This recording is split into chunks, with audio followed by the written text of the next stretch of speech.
Hello बच्चों, आज light ना होने के कारण थोड़ा अंधेरा लग सकता है, ठीक है।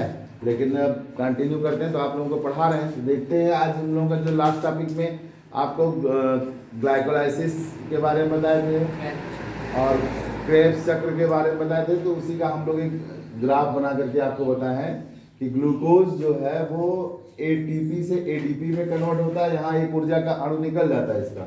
जैसे ही ऊर्जा का अणु निकलता है ग्लूकोज चेंज हो जाता है, फ्रक्टोज डाइफॉस्फेट के दो अणु बनाते हैं। फ्रक्टोज डाइफॉस्फेट के दो अणु में क्या होता है, NADH2 में चेंज होता है और ADP फिर ATP में कन्वर्ट होती है, जिससे हमको मिलता है पायरुविक अम्ल के दो अणु। यह पूरी प्रक्रिया जो होती है वो ग्लाइकोलाइसिस कहलाती है। इस ग्लाइकोलाइसिस पायरुविक अम्ल से आपको मिलता है एसिटल कोएंजाइम। इसी एसिटल कोएंजाइम से पूरा क्रेब्स चक्र चलता है। एसिटल कोएंजाइम एक चेंज होता है सिट्रिक एसिड में, सिट्रिक अम्ल में, और सिट्रिक अम्ल चेंज होता है आइसोसिट्रिक अम्ल में, जो जिसमें NADH2 में कन्वर्ट हो जाता है और फिर आपको मिलता है मैलिक अम्ल।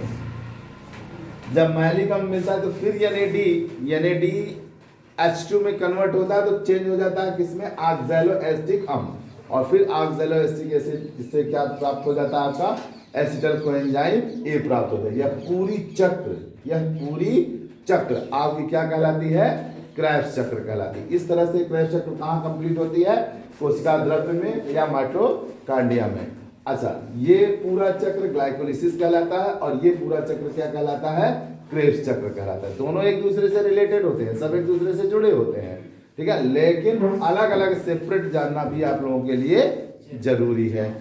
तो इस तरह से हमारा ये कंप्लीट होता है। अब आता है हमारा इलेक्ट्रॉन परिवहन तंत्र, जिसे हम लोग इलेक्ट्रॉन ट्रांसपोर्ट सिस्टम भी बोलते हैं, शॉर्टकट में ETS कहते हैं।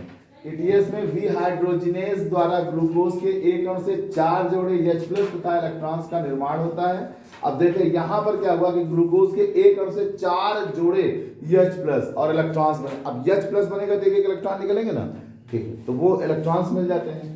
ये H+ माइटोकॉन्ड्रिया में रह जाते हैं। कहाँ रुक जाते हैं, माइटोकॉन्ड्रिया में ही वहीं रह जाते हैं। और वहां पे कुछ इलेक्ट्रॉन ग्राही से होते हुए अंत में कहाँ पहुंच जाता है, साइटोक्रोम में, साइटोक्रोम A और साइटोक्रोम A3 में, ठीक। उसके बाद साइटोक्रोम ऑक्सीडेज तक पहुंच जाते हैं। फाइनली यहां से होता हुआ कहाँ पहुंच जाता है इलेक्ट्रॉन, साइटोक्रोम ऑक्सीडेज तक।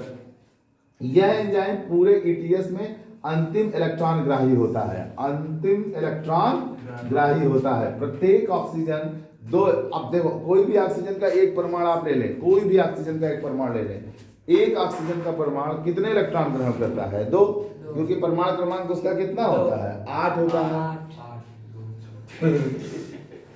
ऑक्सीजन का परमाणु क्रमांक कितना होता है, 8 होता है। तो उसके बाह्य कोश में कितने इलेक्ट्रॉन जाते हैं, 6, और करना कितना होता है, 8। तो 8 करने के लिए, स्टेबल बनने के लिए वो 2 इलेक्ट्रॉन ग्रहण करता है ना।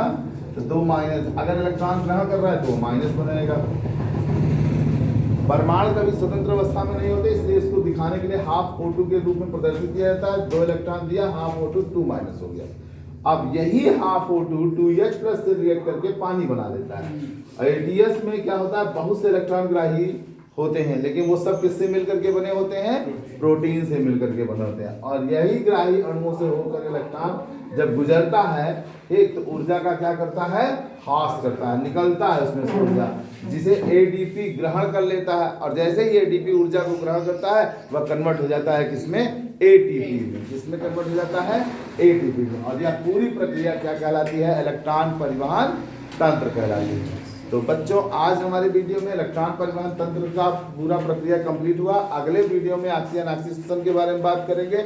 हाँ, ये चीज आप लोग ध्यान से पढ़ते जाइए। और है तो अभी ये बहुत डीप ग्राफ भी और ये भी, लेकिन आपके 10th स्टैंडर्ड पर बस इतना ही आपको जानना है।